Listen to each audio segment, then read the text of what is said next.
आप और हमको श्रवण करने का सौभाग्य प्राप्त हुआ है। बड़े भाग्यशाली हैं सभी श्रोता भाई बहन जो इस पवित्र शिव महापुराण की कथा को रिटर्न पवित्र शिव महापुराण की कथा को बड़े जटाधारी महादेव मंदिर प्रांगण में श्रवण कर रहे हैं।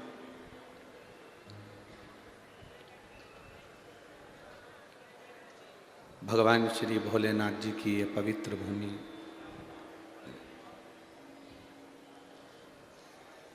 बड़े जटाधारी महादेव मंदिर प्रांगण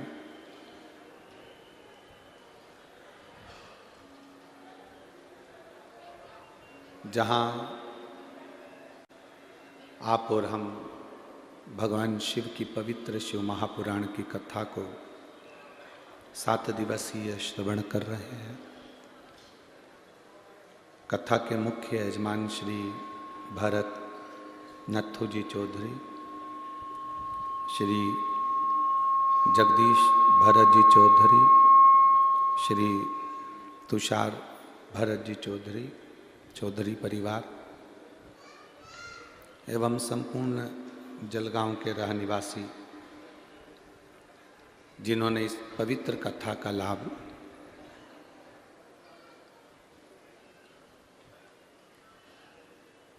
इस जलगांव की पवित्र भूमि पर लिया है। कथा में पधारे सभी अतिथिगण एवं संत साधु गुरुजन, एक बार यजमान परिवार के लिए जोरदार ताली बजाकर स्वागत वंदन अभिनंदन, जिन्होंने इस पवित्र कथा का लाभ आप और हमको दिया है।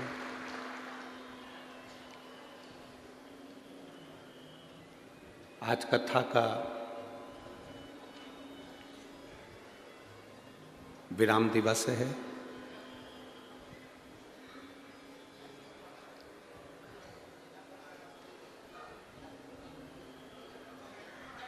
जिस भाव से आप लोगों ने कथा को सुना है,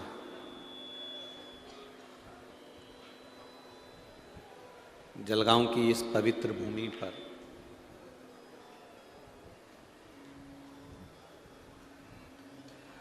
एक विश्वास के साथ, एक भरोसे के साथ, एक दृढ़ता के साथ एलईडियां चालू करिए, एलईडियां पीछे की, एक भरोसे के साथ, एक विश्वास के साथ कथा को आप लोग श्रवण किए हैं।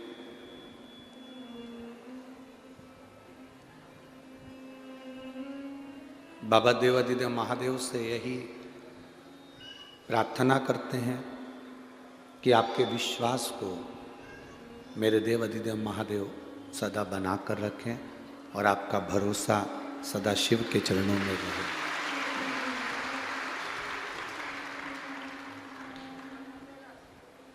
भक्ति और मुक्ति का ये प्रसंग है शिव पुराण। भक्ति और मुक्ति के इस प्रसंग का लाभ ही लेने के लिए अपन यहाँ विराजमान।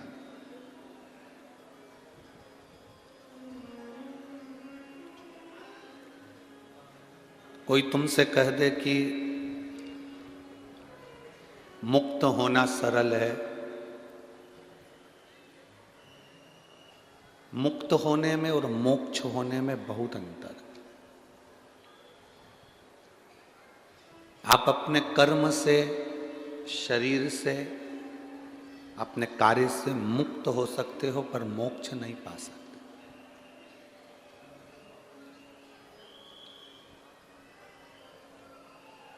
कोई भी काम आप कर रहे हो, उससे आपने कर दिया और उससे मुक्त हो गए, उसको मोक्ष नहीं कहेंगे। शिव महापुराण की कथा कहती है कि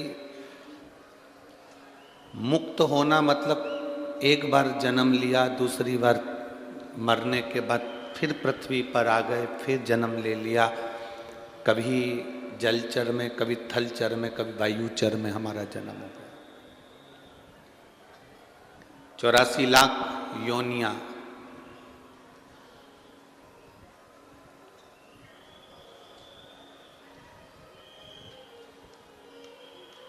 तिरासी लाख 99,999 योनियां काटने के बाद तो ये मनुष्य की शरीर 84 लाखवें नंबर का मिला है। ये संपूर्ण योनियां काटने के बाद फिर वापिस, फिर पुनः, फिर शरीर मिले, तो क्या मतलब? मुक्त होने में और मोक्ष होने में यही अंतर है कि मुक्त होना मतलब एक योनि से छूट गए, दूसरी योनि में आ गए, दूसरी योनि से छूट गए, तीसरी योनि में आ गए, तीसरी योनि से छूटे चौथी योनि में पहुंच गए। और मोक्ष होने का मतलब ये है कि भगवान की भक्ति करते हुए अपने परिवार को, अपने घर का काम, परिवार का कार्य, पत्नी, पति, बीवी, बच्चे, कुटुंब, कबीला, नाते, रिश्ते, सबको निभाते निभाते, सबका कर्म करते करते, फिर भगवान का भजन करते करते आखिरी में जो प्राण छूटे तो भगवान में विलीन हो गए, फिर कभी जन्म ही नहीं हुआ, उसको मोक्ष का। फिर हमारा कोई जन्म नहीं है, फिर जन्म और मरण के प्रपंच से हम मुक्त हो गए। फिर हम अब मुक्त हुए हैं कि जन्म मरण के प्रपंच से छूट।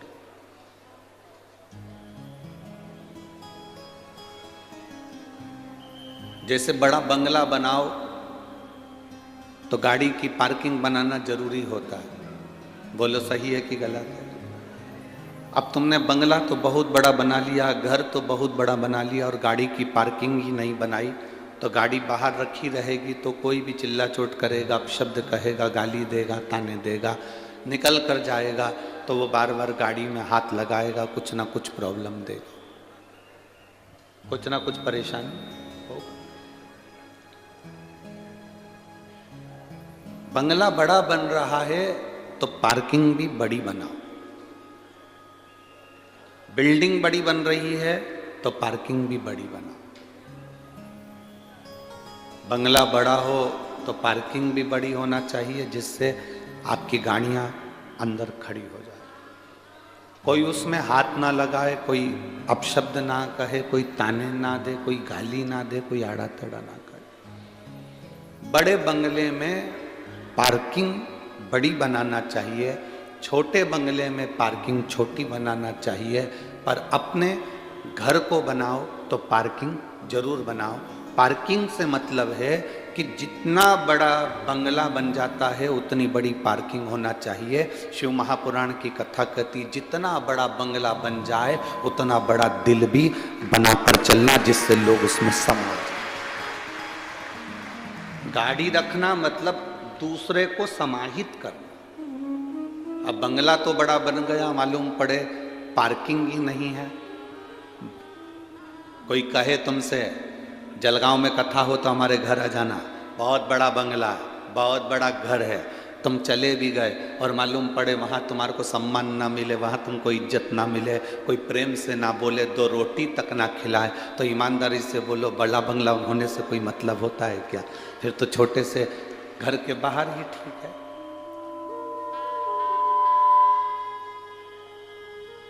फिर बड़ा बंगला होने से मतलब क्या? बंगला बड़ा हो तो पार्किंग भी बड़ी रखो। पार्किंग से मतलब है अपना दिल बड़ा रखो, अपना मन बड़ा रखो। कोई आया, हाउ साहब, प्रणाम साहब, नमन साहब, दंडवत साहब, साष्टांग साहब।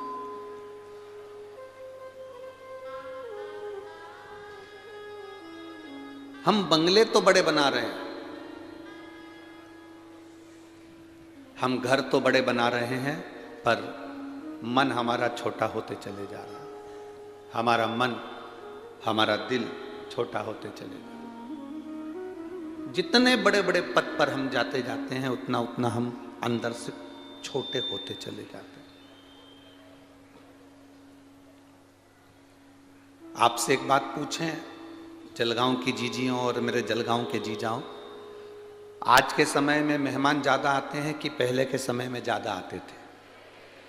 पहले के समय में मेहमान ज़्यादा आते थे। क्यों? पहले के समय में दिखावा नहीं था, मेहनत करता था आदमी और दिल से कमाता था, और जो कमा कर लाता था वो मेहमान को भी खिलाता था और खुद भी खाता था और चैन की जिंदगी जीता। आज के समय में मेहमान नहीं आते। मेहमान होटल में कमरा लेना पसंद करेंगे, मेहमान अलग से लॉज में रुकना पसंद करेंगे, पर आपको फ़ोन कर कर नहीं बोलेंगे कि हम जलगांव आए हैं तो हम तुम्हारे यहाँ आ रहे हैं कि हम तुम्हारे यहाँ रुकेंगे। सूचना मिल जाए और आप कह दें कि साहब आप हमारे यहाँ पधारना तो बात दूसरी है, पर बाकी का मेहमान पहले जितने आते थे 8-8 दिन, 7-7 दिन, 15-15 दिन रुकते थे, जो रोटी मिलती थी, दाल चावल सब्जी रोटी जो मिल गया प्रेम से वो पा लेते थे और अपनी जिंदगी का आनंद पाते थे। एक कमरा 2 कमरे का मकान था, जमीन पे बिस्तर लगता था, जमीन पे गोदड़ी बिछ जाती थी, गादी लग जाती थी और सब सो जाते थे पूरे की पूरे। गर्मी होती थी तो घर के बाहर दरी डालकर सो जाते थे, और बारिश हुई तो अंदर। अपने स्नेह से मेहमान भी आता था, तुम स्नेह से आता था और घर के लोग भी स्नेह देते थे।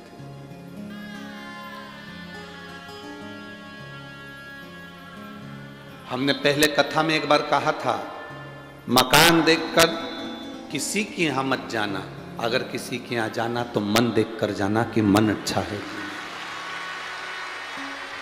मकान देखकर कभी किसी के यहाँ मत जाना, कितना बड़ा बंगला है, कितनी बड़ी जायदाद है, कितनी बड़ी सत्ता है, कितना बड़ा वैभव है, कितनी गाड़ी है, कितना बंगला है, ना मन।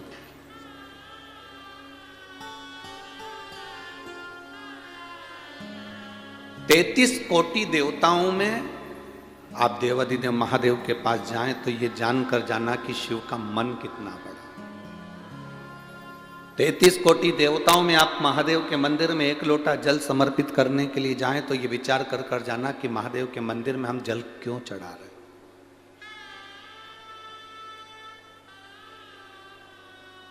किसी बड़े दिल वाले से मिलना और किसी बड़े घर वाले से मिलना, बड़े घर वाले से मिलोगे तो अलग मतलब मालूम पड़ेगा, बड़े दिल वाले से मिलोगे तो अलग मालूम पड़ेगा।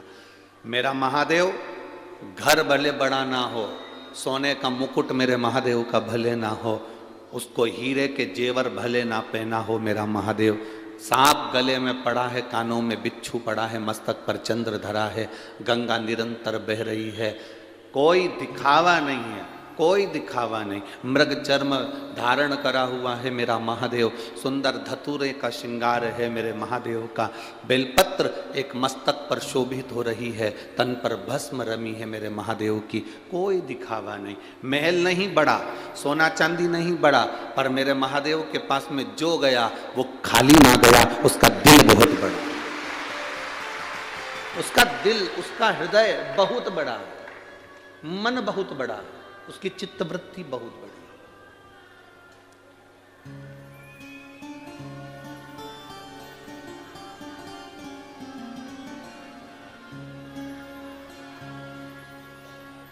एक महिला ने लिखा है, एक माता ने, संजीवनी अरविंद माली, मैं सिरसोली तालुका जिला जलगांव की रहने वाली हूँ। कहीं बैठी हो तो हाथ हिला सकती हूँ, अगर कहीं बैठी हो तो अपना हाथ हिला सकती हूँ। संजीवनी अरविंद माली, मैं सिरसोली तालुका जिला जलगांव की रहने वाली हूँ। आप लोग पत्र पढ़ सकते हैं। मेरा मोबाइल नंबर ये है। शिव जी का मैं क्या वर्णन करूँ गुरुदेव। मेरी शादी को 10 साल निकल गए थे। डॉक्टर के हिसाब से संतान का सुख नहीं था। ऐसा कोई अस्पताल नहीं, ऐसी कोई जगह नहीं जहां हमने नहीं दिखाया हमारी संतान की प्राप्ति के लिए। गुरुदेव, एक माँ से पूछें कि बच्चे को प्राप्त करने के लिए माँ कितनी मेहनत करती है, भगवान से प्रार्थना करती है, डॉक्टरों को दिखाती रहती है। संतान अगर नहीं होती है तो लोग पुरुष को कभी नहीं कहते कि तेरे घर में औलाद क्यों नहीं हो रही। हर आदमी, हर घर का व्यक्ति ताने देता है तो केवल स्त्री को देता है कि तू औलाद क्यों नहीं दे रही, तू संतान क्यों नहीं दे रही। गुरुदेव, आंख में से आंसू निकलते रहते थे और मैं एक बच्चे को मैंने शिव जी के मंदिर जाते देखा, लोटा भर के जल चढ़ाते हुए, तो मेरा भी मन करा कि अब मैं किसी के दरवाजे पर नहीं जाऊंगी, शिव के दरवाजे पर एक लोटा जल चढ़ाऊंगी। कथा सुनना चालू करी, टीवी के सामने आसन लगाती, बैठ जाती, हाथ में एक बेलपत्र रखकर कथा सुनती, कथा सुनने के बाद उस बेलपत्र को खा जाती। खाने के बाद में बाबा का पशुपति व्रत चालू करा, सफेद आंकड़े की जड़ का प्रयोग करा। 2 बार मैंने पशुपति व्रत करे पर बाबा ने मेरी नहीं सुनी। आखिरी में सबने कहा मत कर, परंतु मैंने भी हिम्मत नहीं आ रही। तीसरी बार पशुपति व्रत फिर करा। तीसरा सोमवार था, उसके दिन मंगलवार के दिन मुझे खुशखबरी मिली कि मेरा गर्भ ठहर गया। मेरा गर्भ ठहर गया। मैं बाबा को धन्यवाद देने के लिए आई हूँ। 6/7/2023 को आप कहते हो ना गुरुजी, देवता पल्ला झाड़ कर देते हैं और महादेव छप्पर फाड़ कर देते हैं। मेरे बाबा ने मुझे 10 साल बाद संतान दी तो 2 पुत्र दिए, जिसका मैं फोटो लगा रही हूँ, जिन बच्चों का मैं फोटो लगा रही हूँ। ये बाबा की कृपा से आप लोग टीवी के माध्यम से उन बच्चों का फोटो भी देख सकते हैं, और अगर यहाँ हो तो वो आ सकते हैं। शिव कृपा से, ओघड़दानी की कृपा से, करुणा से एक विश्वास जागृत रखिए। मेरे महादेव के पास में सोने का मुकुट नहीं है, मेरे महादेव के पास में सोने का हार नहीं है, मेरे महादेव के पास में हीरा पन्ना नहीं है, कोई जेवर कोई आभूषण मेरे महादेव के पास नहीं। पर दिल बहुत बड़ा। बड़ा बंगला बनाओ तो पार्किंग बड़ी रखो, बड़ा मकान बनाओ तो दिल, जम के बोलो जरा, दिल बड़ा रखो। ज्यादा धन आए तो दिल बड़ा रखो, मन बड़ा रखो। जब मन बड़ा होगा तो उसके अंदर कोई भी समाहित हो जाएगा। मेरे महादेव का दिल इतना बड़ा है, मेरे महादेव का मन इतना बड़ा है कि कोई एक ऐसा देवता बता दो जिसको राक्षस भी भजते हो, ऐसा देवता बता दो जिसको देवता भी भजते हो, कोई ऐसा देवता बता दो जिसको किन्नर भी भजते हो, एक ऐसा देवता बता दो जिसको पशु भी भजते हो, ऐसा देवता बता दो जिसको पक्षी भी भजते हो, ऐसा देवता बताओ जिसको संसार का जीव जंतु, कीड़ा मकोड़ा, जलचर थलचर, भूत प्रेत, डाकनी पिशाचनी, ऐसा कोई देवता जिसको सब भजते हैं। कोई देवता, 33 कोटि देवता में ऐसा कोई देवता नहीं जिसको सब भजते हो। केवल एक देवाधिदेव महादेव है जिसको कीड़े मकोड़े से लेकर देवता तक भजते हैं। कीड़े मकोड़े से लेकर छोटे छोटे झिंगूर, चींटी, जुआ मैं माथे में हो गया, उससे लेकर भी चींटी और झिंगूर और इल्ली से भी लेकर आखिरी में देवता तक उसका भजन करते हैं। वो केवल एक है, देव अधिदेव महादेव है। उसको सब भजते, उसको पशुपति नाथ कहते, उसको विश्वनाथ कहते।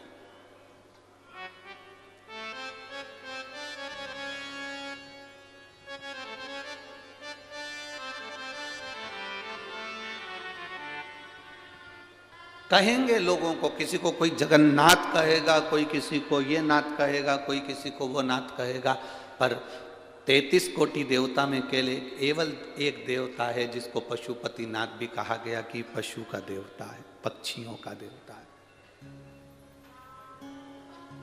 पशु पक्षी का भी देवता, जीव जंतु जलचर थलचर सब।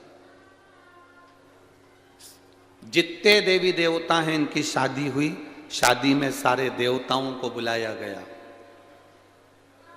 पर केवल एक महादेव की शादी ऐसी रही जिसमें देवताओं के पास पत्रिका नहीं गई। मृत्यु लोक में 84 लाख जो योनियां हैं, जलचर थलचर वायुचर भूत प्रेत डाकनी पिशाचनी, सबको निमंत्रण पत्र भेजा गया कि शंकर जी की शादी है, तुम आओ। देवताओं ने, ब्रह्मा जी ने भगवान विष्णु से कहा कि ये भूत प्रेत को बुला रहे हैं, पिशाचों को बुला रहे हैं, डाकनियों को बुला रहे हैं, कीड़े मकोड़े को बुला रहे हैं, ये पशुओं को बुला रहे हैं, शादी कैसे करेंगे? इतने भूत चुड़ैल आ गए तो शादी कैसे होगी? भगवान विष्णु ने कहा जिसने निमंत्रण दिया है वो संभालना जानता है कि कैसे शादी हो, ये वो जानता है। जब व्यक्ति कथा लेता है, शिव महापुराण की कथा लेते हैं, तो सीहोर जब आते हैं और बातचीत होती है और कथा जब दी जाती है तो उनसे कहा दिया जाता है, ये मत सोचना कि कथा तुम करा रहे हो। सीहोर आते हैं जब कह दिया जाता है कि ये कभी मत सोचना कि कथा तुम करा रहे हो। कथा कराने वाला महादेव है, कथा करने वाला महादेव और कथा सुनने वाला महादेव। हमारे भीतर का ये भ्रम छोड़ दो, हमारे भीतर से ये भ्रम निकाल दो कि हम कुछ कर सकते हैं। ये श्वास जो चल रही है शिव की दी हुई है। आप पंडाल में बैठकर कथा का रस तत्व ग्रहण कर लेते हो, बाबा आपको बुला लेता है, इशारा कर कर आ जाते हो।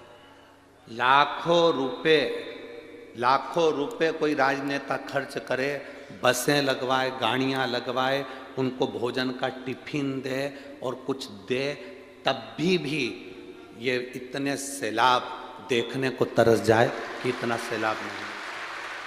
करोड़ों लाखों रुपए भी खर्च कर दे तो इकट्ठा नहीं कर सकता।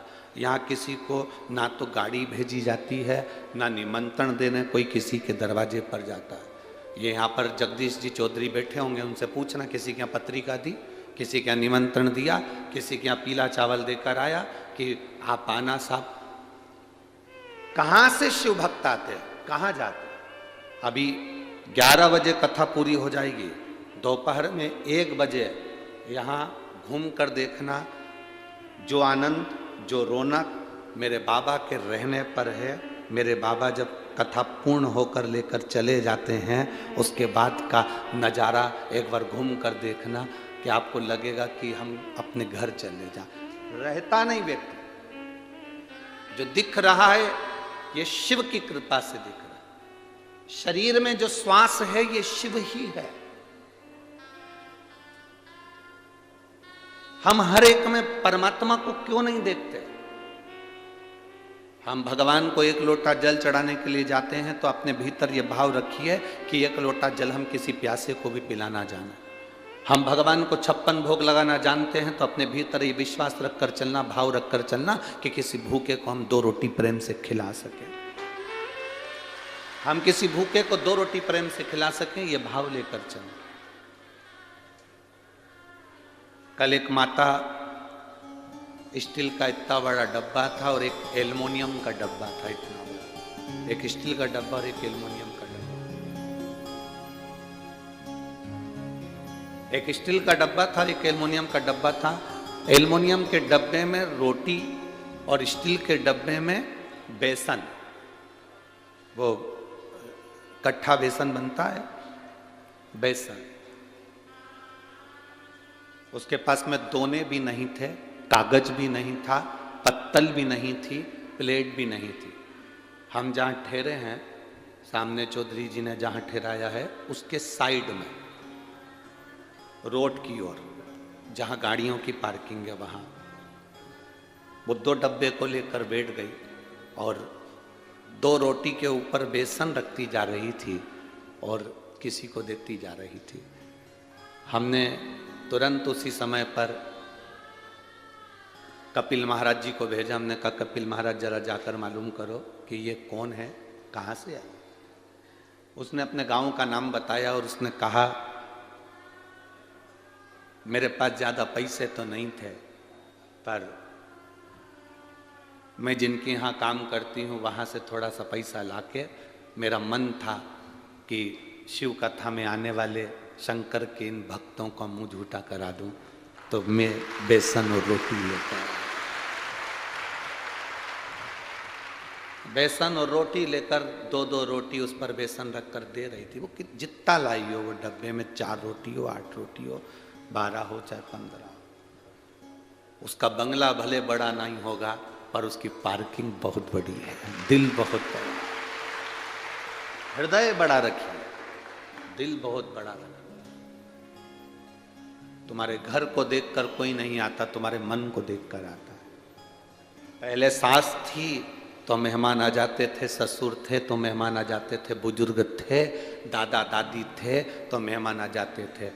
जैसे जैसे बहुओं का रुख होता है वैसे वैसे मेहमान आना बंद कर देते, कोई नहीं आता। बेटों का रुख इतना तीव्र होता है, मेहमानों के आने पर चिड़चिड़ करते हैं, गुस्सा करते हैं, अपशब्द कहते हैं तो मेहमान भी आना बंद कर देते।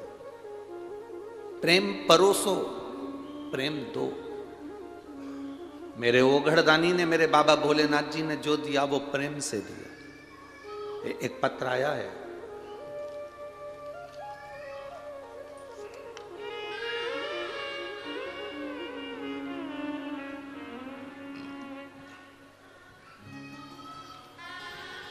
मेरा नाम सुनीता दौलत मुलाणे है, मेरा नासिक की रहने वाली हूँ। कहीं बैठी हो तो हाथ हिला सकती हैं। मैं नासिक की रहने वाली हूँ, मेरा मोबाइल नंबर ये है। सन 2020 से मुझे सोराइसिस की बीमारी लग गई। कहीं बैठी हो तो हाथ हिला सकती हैं। मेरा नाम सुनीता दौलत मुलाणे है, मैं नासिक की रहने वाली हूँ, मेरा मोबाइल नंबर ही है।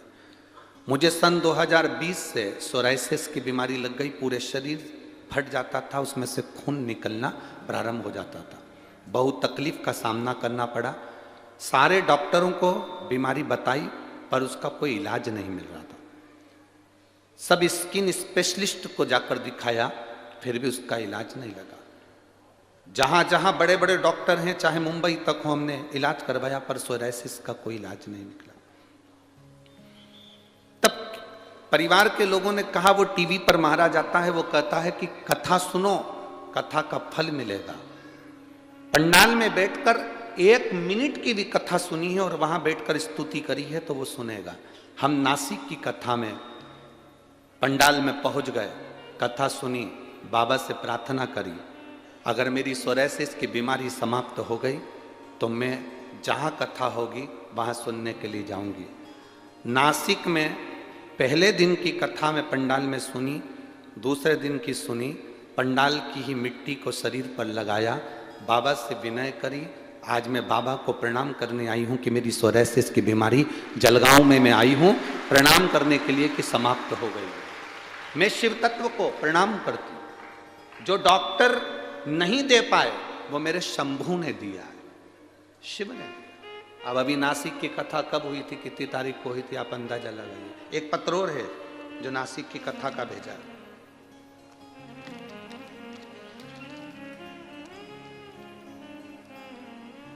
अनीता मनोज नीले, बड़ी पालधी, तहसील धरण गांव, जिला जलगांव से हूं। मेरा मोबाइल नंबर ये है। कहीं बैठ, आप ही हैं?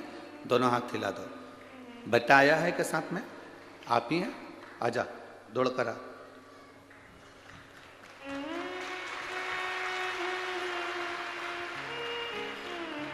अनीता मनोज नीले, बड़ी पालधी, तहसील धरणगांव, जिला जलगांव से हूं गुरुदेव। मेरा बड़ा बेटा गौरव मनोज नीले 24 घंटे खांसता था, दमे की इसको बीमारी थी, पंप लेना पड़ता था, दवाइयाँ लेना पड़ती थी और बचपन से लेकर आज तक उसकी स्थिति में कोई सुधार नहीं आया था। सारे एक्सरे में इसके फेफड़े, इसके हृदय में कमजोरी और दमा लेता था।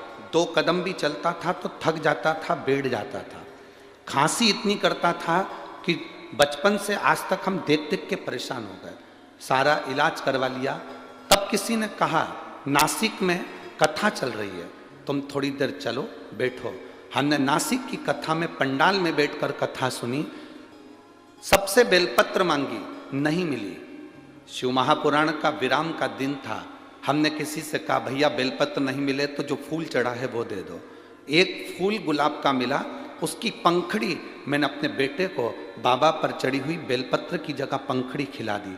जब मैंने पंखड़ी खिलाई उस दिन से आज तक डॉक्टर भी आश्चर्य में हैं कि इसकी दमे की बीमारी कहाँ गई। और बेटा मेरा ठीक हो गया, पंप बंद हो गया और गोलियां बंद हो गई। आजा बेटा। श्री शिवाय नमस्ते।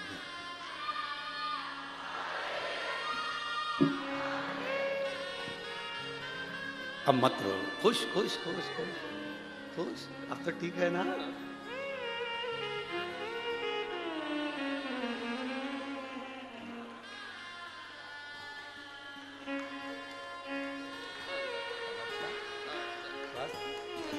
दो बार पत्र भेजा मैंने, एक दो घूम गया था बाबा। अरे खाली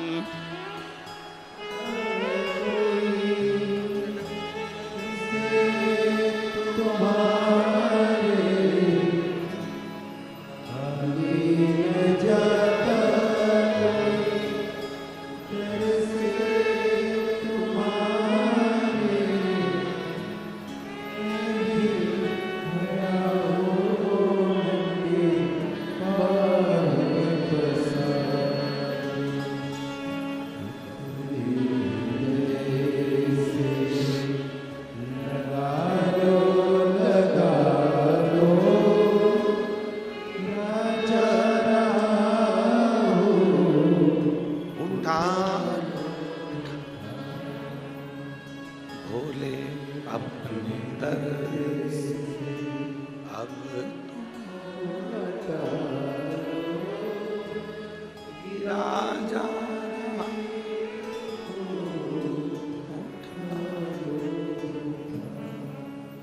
वो कृपा करता है, कब करता है, कैसे करता है, इसका वही जानता है। मेरी जीजियों, मेरे जीजाओं, मेरी बहनों, माताओं, मेरे भाई, मेरे बच्चों, कथा के पंडाल में शिव उसी को बुलाता है जिसका उसको हाथ पकड़ना होता है और पार लगाना होता है। नहीं,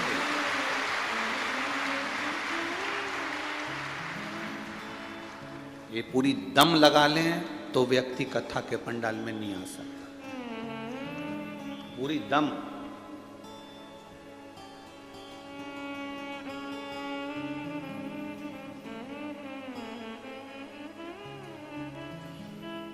पूरी दम लगा ले तो वो कथा के पंडाल में पांव नहीं रख सकता।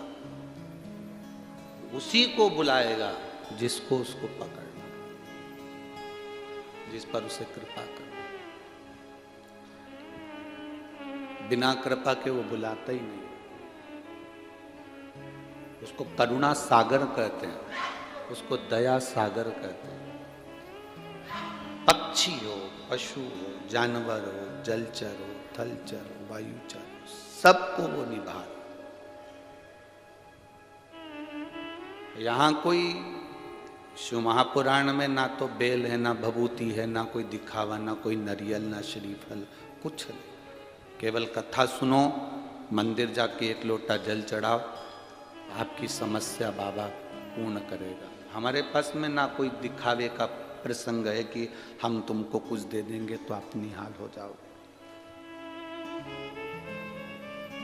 अपनी मेहनत, अपनी लगन आपको बहुत ऊंचे तक पहुंचाएगी। आपका कर्म आपको बहुत ऊंचे तक पहुंचाएगा। आप लगन में, विश्वास में पीछे मत हटना। लोग कितना भी कह दें कि साहब ऐसा ऐसा, ना ना, हमारी लगन ना टूटे, हमारा विश्वास ना टूटे, भरोसा नहीं टूटना चाहिए।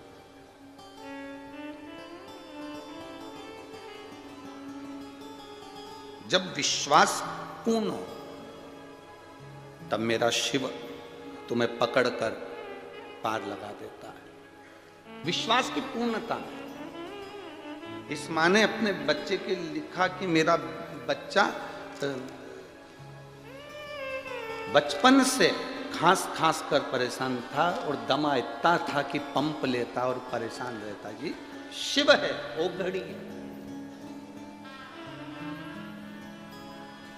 हमने एक ही चीज आप लोगों को बोली है कि आपके क्षेत्र में 200 किलोमीटर, 300 किलोमीटर, 400 किलोमीटर तक भी अगर शिव महापुराण की कथा आपको मालूम पड़ जाए कि कुबेरेश्वर का भोलेनाथ कथा करने के लिए आया है, आप 400 किलोमीटर भी मत देखो, उस पंडाल में जरूर जाकर एक बार प्रणाम करो। आपको मालूम पड़ जाए कि कुबेरेश्वर धाम का बाबा आया है कथा करने के लिए, आप चले जाओ 2 मिनट के लिए, 5 मिनट के लिए, एक दिन ही चले जाओ। प्रणाम करा, कथा सुनी, जहाँ जगह मिली वहाँ पूरी रात आज लोग आते रहे, पूरी रात लोग जगह जगह आग जलाकर पूरी रात तपते रहे, कथा का इंतजार करते रहे पूरी रात। शायद दुनिया में पहली शिव महापुराण की कथा है जो लोग रात भर इंतजार करते हैं, आगी जला जला कर बैठे रहते हैं, तपते रहते हैं। डीजे वाले डीजे बजाते, ढोल वाले ढोल बजाते, नगाड़े वाले नगाड़े बजाते, खिलाने वाले खिलाते। शायद ऐसा नजारा बार बार देखने को नहीं मिल सकता। नहीं, पूरी रात लोग आगी लगा लगा कर जहाँ जहाँ खेत खलियान में जहाँ जगह मिल जाए वहाँ बिछा कर करके सो गए, बैठ गए, भजन करा, सवेरे वापिस कथा के पंडाल में आ गए। कथा सुनना है बाबा की, विराम दिवस की कथा है, मैंने सुना है, जाते जाते मेहमान कुछ देकर जाते हैं, मेरा बाबा भी देकर जाएगा। इतनी आस लगा कर बैठोगे तो देगा ही, इतनी आस लगा कर बैठोगे तो दिया, ढेरों में दिया उसने, जिसको देना था दिया, ढेरों में, कोई कमी नहीं उसकी।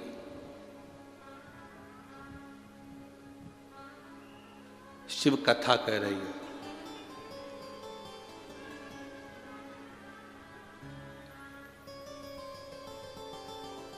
थोड़ा संघर्ष जिंदगी में हो सकता, थोड़ी मेहनत जिंदगी में हो सकती है, पर फल की कमी जिंदगी में नहीं हो सकती। मेहनत तो करना है, संघर्ष तो करना। विदल और उत्पल दो असुर थे, राक्षस। विदल और उत्पल दो असुर राक्षस पार्वती जी को देखकर लोभित हुए। पार्वती जी ने उन पर कुंदुक मारकर उनका अंत कर दिया। कुंदुक शिव जी के चरणों में जाकर रखाया तो शिव जी का नाम कुंदकेश्वर हो गया। अब कुंदकेश्वर भगवान कुंदकेश्वर जो रोग का निवारण करते हैं, रोग से मुक्त करते हैं। कितनी बड़ी भी बीमारी हो, कितनी भी बड़ी बीमारी हो, एकदम अचानक से कोई बीमारी आ गई है, अचानक से हॉस्पिटल में व्यक्ति पड़ा हुआ है। एक शिव जी की पूजन एक हमने रात्रि के 9:30 बजे वाली बताई थी, याद है आप लोगों में से कितने लोगों को याद है? जो रात्रि को 9:30 बजे शंकर की पूजन होती है, रखिए। कितना भी व्यक्ति हॉस्पिटल में पड़ा है, डॉक्टर कह दिया इसकी अंतिम सांसें चल रही है, तो भी एक बार प्रयास जरूर करना। यूट्यूब पे डली होगी, वो फेसबुक पे डली होगी, उसमें से सर्च करना कि रात्रि को 9:30 बजे वाली। और आजकल हमारे नाम से अलग अलग लोग फेसबुक बना लिए, कुछ भी बता देते हैं और लोग कर लेते हैं ना। उसमें हमारी वाणी हो, हम स्वयं बताते हुए दिख रहे हो, तो आप उसको स्मरण कर कर करिए।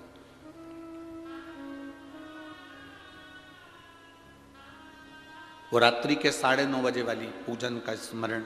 शिव तत्व कुंदकेश्वर महादेव रोग से मुक्त करने वाले। हमने एक बात और कही थी, आपकी दवाई आपके शरीर को नहीं लग रही, डॉक्टर को दिखा रहे हो, दिखाओ, जांच करा रहे हो, कराओ, दवाइयां नहीं लग रही शरीर में, तो कुंदकेश्वर महादेव के नाम से उस दवाई को खाना प्रारंभ करो। वही दवाई जो डॉक्टर ने दी है आप खाओ, दवाई लगेगी। एक पत्र है,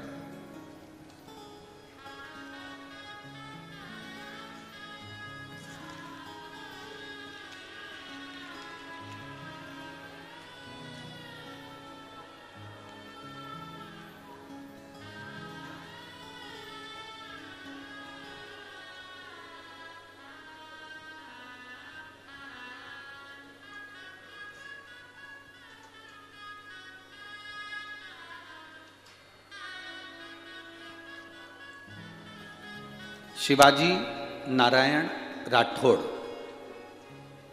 तहसील कन्नड़, जिला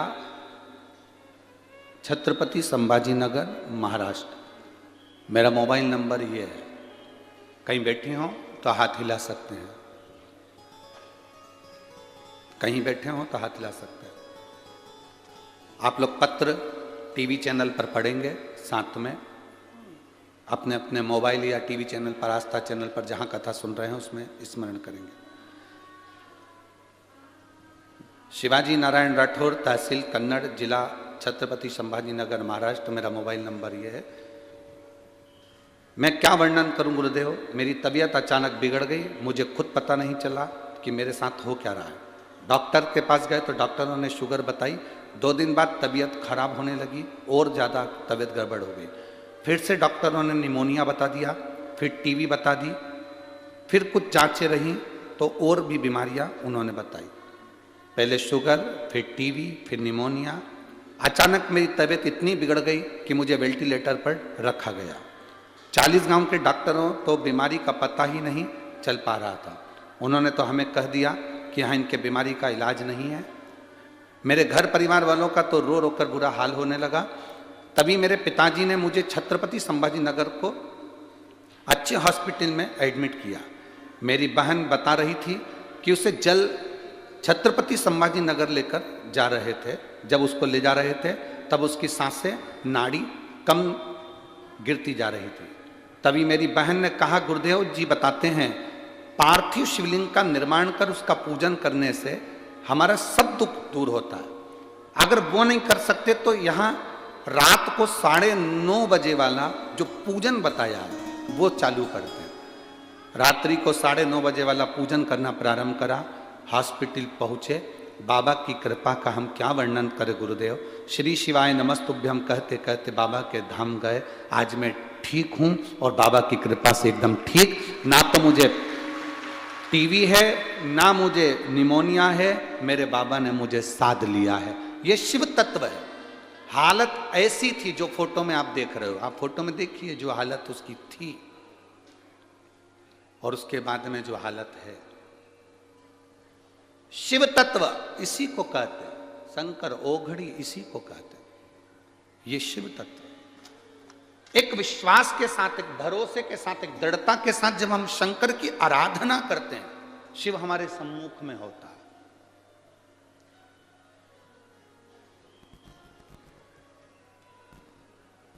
शिव हमारे सामने जब हम उसको पुकारे, जब हम उसका स्मरण, जब हम उसकी अविरल भक्ति को धारण करें। इसीलिए बार बार आप लोगों से कहते रहे।